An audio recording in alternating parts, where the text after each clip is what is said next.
ओम शांति। आज 17 फरवरी 2021 की साकार मुरली। पहले सुनते हैं मुरली के कुछ मुख्य पॉइंट्स। आज बाबा ने कहा, यह कभी भूलो मत कि हम ब्राह्मण हैं, देवता बनने वाले हैं। बाबा ने कहा, शूद्र से ब्राह्मण बनने बिगर देवी देवता बन नहीं सकेंगे। आगे बाबा ने कहा, ब्राह्मण तो देवताओं से भी ऊंच है, क्योंकि तुम ब्राह्मण नॉलेजफुल हो। बाप समझाते हैं बच्चों को मनसा वाचा कर्मणा एक्यूरेट बनना है। फिर बाबा ने कहा, योग भी दो प्रकार के हैं, एक है हठ योगी, दूसरे हैं राजयोगी। तुम हो राजयोगी। यह भारत का प्राचीन राजयोग है जो बाप ही सिखलाते हैं।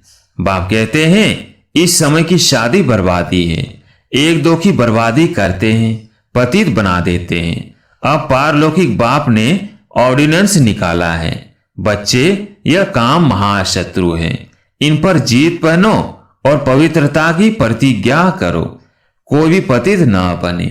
बाबा ने कहा, जो जो ब्राह्मण बनते हैं उनका लंगर इस छीछी दुनिया से उठ चुका है। तुमने कलयुगी दुनिया का किनारा छोड़ दिया है। अब मुरली सुनते हैं विस्तार से।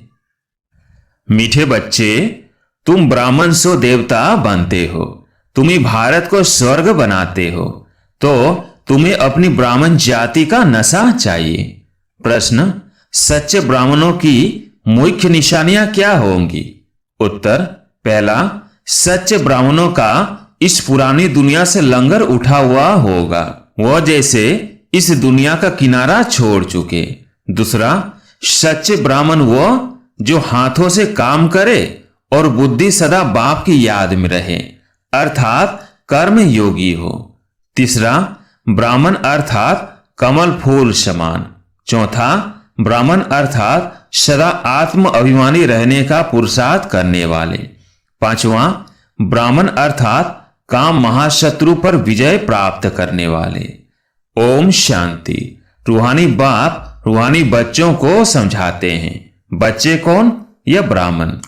यह कभी भूलो मत कि हम ब्राह्मण हैं, देवता बनने वाले हैं। वर्णों को भी याद करना पड़ता है। यहां तुम आपस में सिर्फ ब्राह्मण ही ब्राह्मण हो। ब्राह्मणों को बेहद का बाप पढ़ाते हैं, यह ब्रह्मा नहीं पढ़ाते हैं। शिव बाबा पढ़ाते हैं ब्रह्मा द्वारा, ब्राह्मणों को ही पढ़ाते हैं। शूद्र से ब्राह्मण बनने बिगर देवी देवता बन नहीं सकेंगे। वर्षा शिव बाबा से मिलता है, वह शिव बाबा तो सबका बाप है। इस ब्रह्मा को ग्रेट ग्रेट ग्रैंडफादर कहा जाता है। लौकिक बाप तो सबको होते हैं, पारलौकिक बाप को भक्ति मार्ग में याद करते हैं। अब तुम बच्चे समझते हो, यह है अलौकिक बाप जिनको कोई नहीं जानते। भल ब्रह्मा का मंदिर है, यहाँ भी प्रजापिता आदि देव का मंदिर है।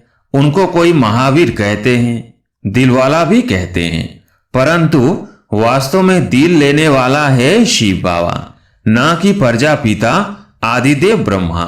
सब आत्माओं को सदा सुखी बनाने वाला, खुश करने वाला एक ही बाप है। यह भी सिर्फ तुम ही जानते हो। दुनिया में तो मनुष्य कुछ नहीं जानते, तुच्छ बुद्धि है। अब ब्राह्मण ही शिव बाबा से वर्षा ले रहे हैं, तुम भी यह घड़ी घड़ी भूल जाते हो। याद है बड़ी सहज, योग अक्षर सन्यासियों ने रखा है, तुम तो बाप को याद करते हो। योग कॉमन अक्षर है, इनको योग आश्रम भी नहीं कहेंगे। बच्चे और बाप बैठे हैं, बच्चों का फर्ज है बेहद के बाप को याद करना। हम ब्राह्मण हैं, डाड़े से वर्षा ले रहे हैं ब्रह्मा द्वारा, इसलिए शिव बाबा कहते हैं जितना हो सके याद करते रहो।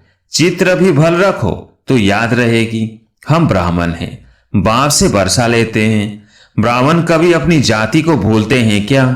तुम शूद्रों के संग में आने से ब्राह्मणपना भूल जाते हो। ब्राह्मण तो देवताओं से भी ऊंच है, क्योंकि तुम ब्राह्मण नॉलेजफुल हो। भगवान को जानी जाननहार कहते हैं ना, उसका भी अर्थ नहीं जानते। ऐसे नहीं कि सब के दिलों में क्या है वो बैठ देखते हैं, नहीं, उनको सृष्टि के आदि मध्य अंत का नॉलेज है। वो बीज रूप है। झाड़ के आदि मध्य अंत को जानते हैं, तो ऐसे बाप को बहुत याद करना है। इनकी आत्मा भी उस बाप को याद करती है। वह बाप कहते हैं यह ब्रह्मा भी मुझे याद करेंगे तब यह पद पाएंगे, तुम भी याद करेंगे तब पद पाएंगे। पहले पहले तुम अशरीरी आए थे, फिर अशरीरी बनकर वापस जाना है, और सब तुमको दुख देने वाले हैं, उनको क्यों याद करेंगे? जबकि मैं तुमको मिला हूं, मैं तुमको नई दुनिया में ले चलने आया हूं। वहां कोई दुख नहीं, वो है देवी संबंध। यहाँ पहले पहले दुख होता है स्त्री पुरुष के संबंध में, क्योंकि विकारी बनते हैं। तुमको अब मैं उस दुनिया का लायक बनाता हूं जहां विकार की बात नहीं रहती। यह काम महाशत्रु गाया हुआ है, जो आदि मध्य अंत दुख देता है। क्रोध के लिए ऐसे नहीं कहेंगे कि आदि मध्य अंत दुख देता है, नहीं, काम को जीतना है, वही आदि मध्य अंत दुख देता है, पतित बनाता है। पतित अक्षर विकार पर लगता है, इस दुश्मन पर जीत पानी है।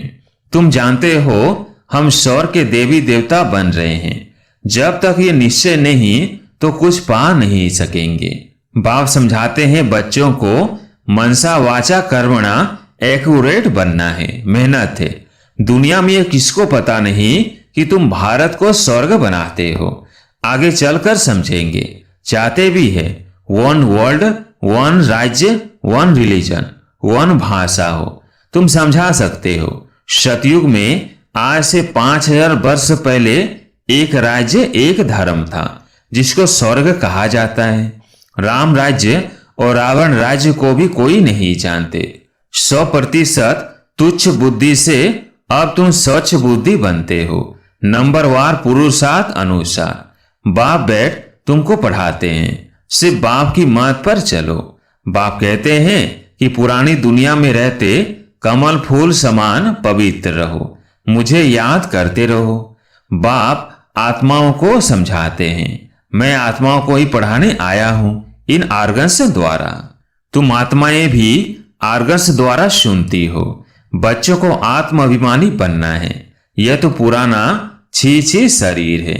3 भाग में 1 भाग तुम ब्राह्मण पूजा के लायक नहीं हो, तुम गायन लायक हो, पूजने लायक देवताएं हैं।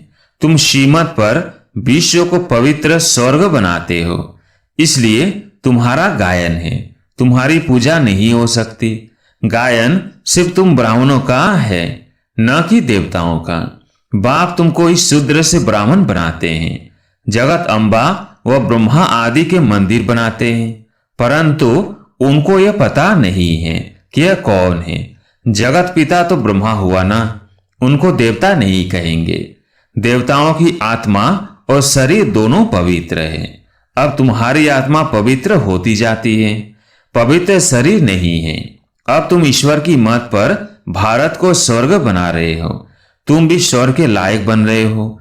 शतो प्रधान जरूर बनना है।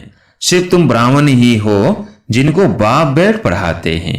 ब्राह्मणों का झाड़ वृद्धि को पाता रहेगा। ब्राह्मण जो पक्के बन जाएंगे वो फिर जाकर देवता बनेंगे। यह नया झाड़ है। माया के तूफान भी लगते हैं, सतयुग में कोई तूफान नहीं लगता। यह माया बाबा की याद में रहने नहीं देती। हम चाहते हैं बाबा की याद में रहे, तमो से सतो प्रधान बने। सारा मदार है याद पर। भारत का प्राचीन योग मशहूर है। विलायत वाले भी चाहते हैं प्राचीन योग कोई आकर सिखलाए। अब योग भी 2 प्रकार के हैं, एक है हठ योगी, दूसरे हैं राजयोगी। तुम हो राजयोगी। यह भारत का प्राचीन राजयोग है जो बाप ही सिखलाते हैं। सिर्फ गीता में मेरे बदले कृष्ण का नाम डाल दिया है। कितना फर्क हो गया है। शिव जयंती होती है तो तुम्हारे वैकुंठ की भी जयंती होती है, जिसमें श्री कृष्ण का राज्य है। तुम जानते हो शिव बाबा की जयंती है तो गीता की भी जयंती है, वैकुंठ की भी जयंती होती है, जिसमें तुम पवित्र बन जाएंगे। कल्प पहले मुआफिक स्थापना करते हैं। अब बाप कहते हैं मुझे याद करो। याद न करने से माया कुछ न कुछ विकर्म करा देती है। याद नहीं किया और लगी चमाट। याद में रहने से चमाट नहीं खाएंगे। यह बॉक्सिंग होती है। तुम जानते हो हमारा दुश्मन कोई मनुष्य नहीं है, रावण है दुश्मन। बाप कहते हैं इस समय की शादी बर्बादी है, एक दो की बर्बादी करते हैं, पतित बना देते हैं। अब पारलौकिक बाप ने ऑर्डिनेंस निकाला है, बच्चे यह काम महाशत्रु है, इन पर जीत पहनो और पवित्रता की प्रतिज्ञा करो, कोई भी पतित न बने।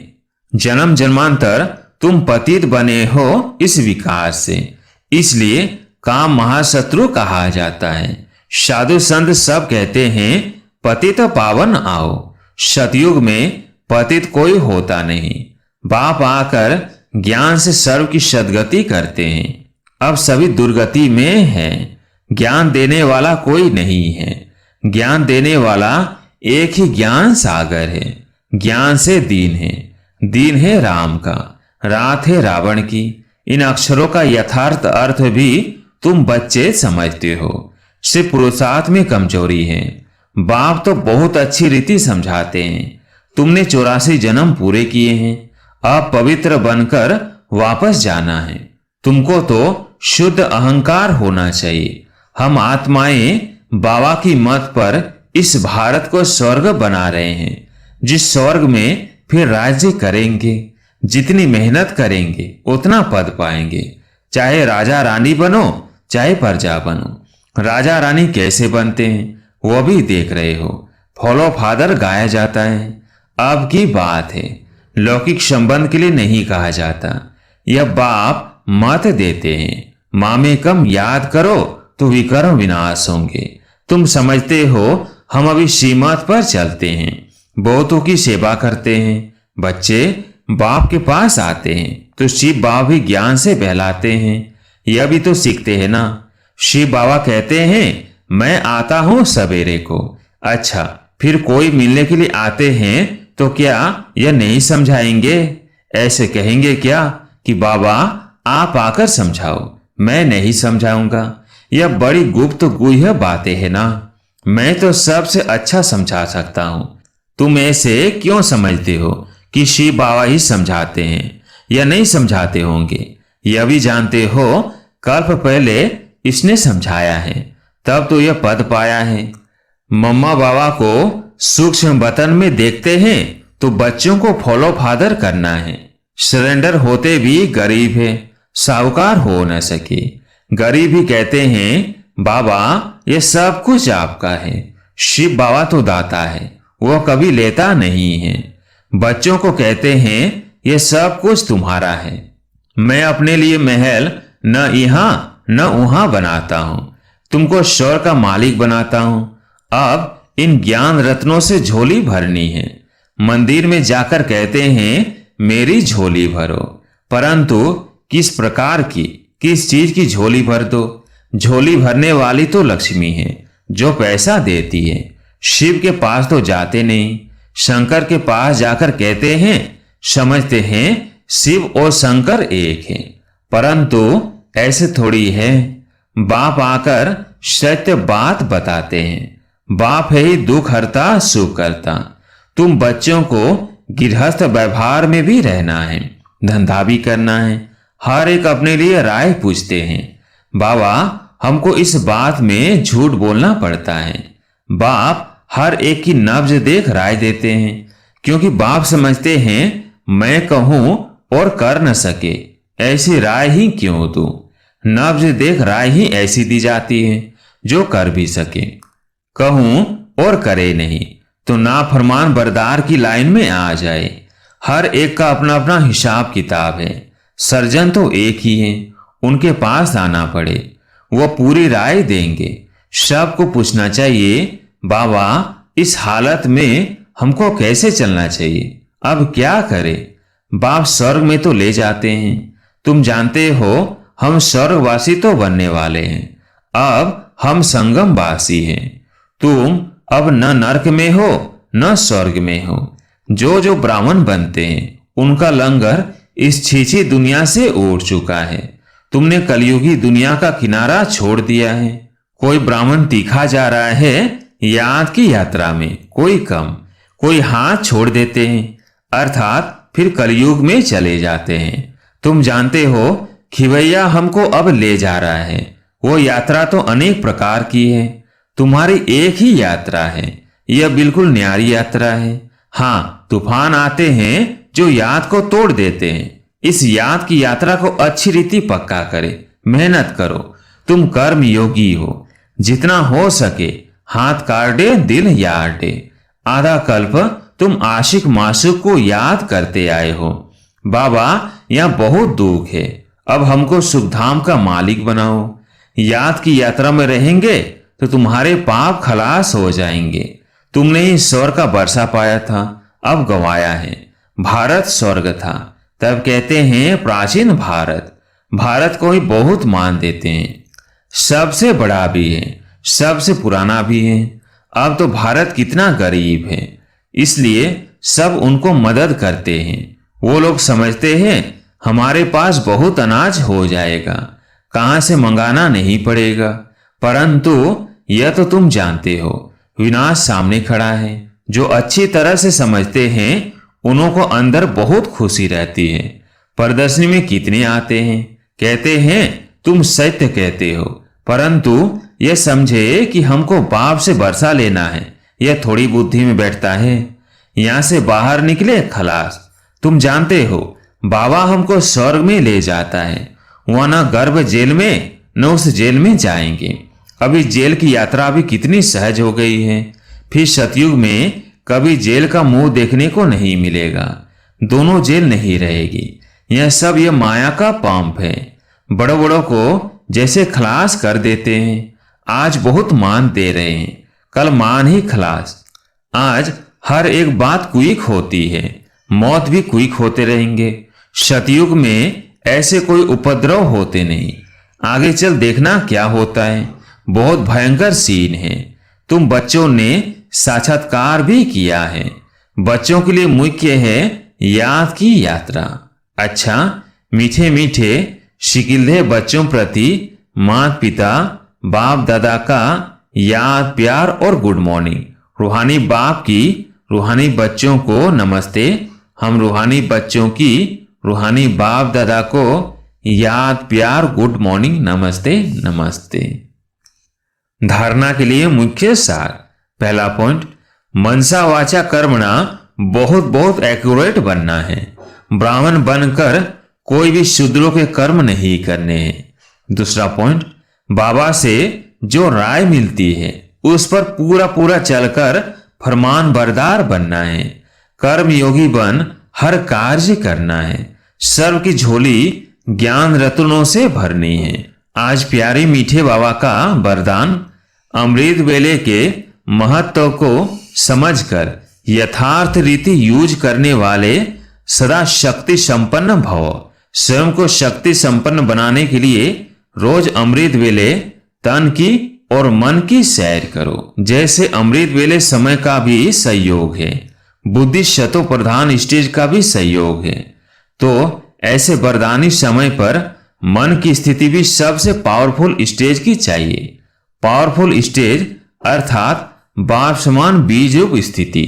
साधारण स्थिति में तो कर्म करते भी रह सकते हो, लेकिन वरदान के समय को यथार्थ रीति यूज करो तो कमजोरी समाप्त हो जाएगी। स्लोगन, अपनी शक्तियों के खजाने से शक्तिहीन परवश आत्मा को शक्तिशाली बनाओ। अच्छा, ओम शांति।